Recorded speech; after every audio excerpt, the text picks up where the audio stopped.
June 2014, Westfield, New Jersey. It's a quiet, affluent suburb about 25 miles outside of Manhattan, known for its tree-lined streets and sense of safety. Derek and Maria Broaddus had just closed on a $1.3 million six-bedroom colonial right in the middle of town. They had 3 young children, and the plan was to complete some extensive renovations on the property before officially moving the family in. Usually, a story about a house like this eventually involves a crime scene tape.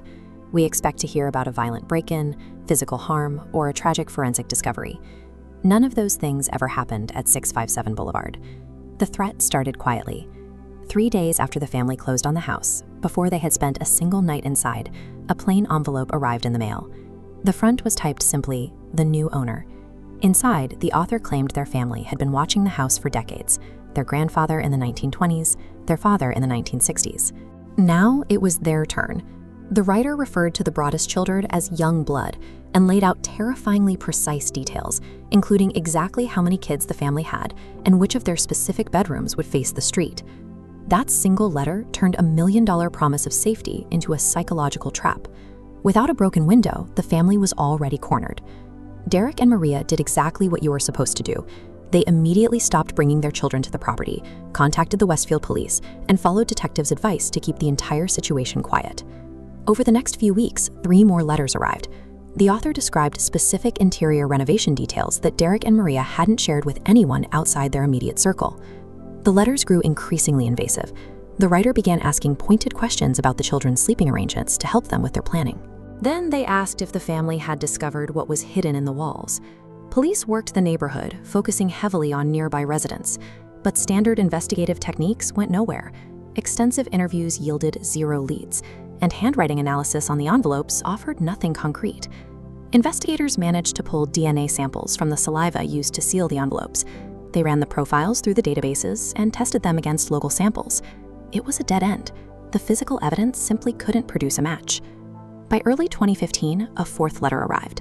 This one shifted from atmospheric stalking to direct, actionable threats against the family's physical safety. The police, the forensic labs, the neighborhood watch, the entire system designed to protect a community completely stalled out against an antagonist who never set foot on the property. For over a year, the Broadduses absorbed this terror entirely in private. But in 2015, the story finally broke to the public. You might expect the local community to rally around a young family being targeted. Instead, the affluent residents of Westfield largely turned their backs, heavily criticizing the family for bringing negative attention to the neighborhood. The house became a financial anchor. Derek and Maria tried to sell it, first at cost and then at a massive discount. Every time a prospective buyer learned about the letters, they immediately walked away. Trying to recoup their losses, the Broadduses sued previous owners, alleging they had received a similar letter before the sale and intentionally hid it. The sellers denied the claims entirely and fired back with a countersuit for defamation. Trapped with a massive mortgage on a home they couldn't enter, the family devised one last exit strategy. They applied for permission to demolish the house entirely, split the lot in 2, and sell the empty land to builders.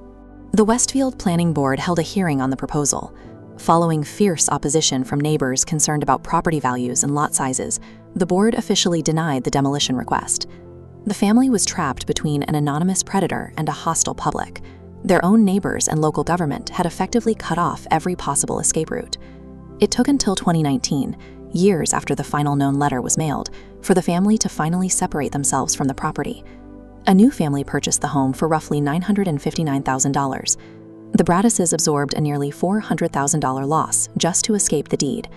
Across those 5 years of mortgages, property taxes, lawsuits, and municipal hearings, Derek, Maria, and their 3 children never spent a single night sleeping inside their dream home.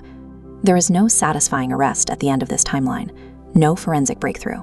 Today, the case file remains wide open. The author has never been identified, and there is absolute 0 closure. The house still sits right there on the boulevard, a normal home in a normal town, standing as a quiet monument to an unsolved threat. The Watcher case proves that money and legal cooperation offer no real protection against a threat that refuses to show its face. Even those who do everything right can find themselves completely and permanently exposed.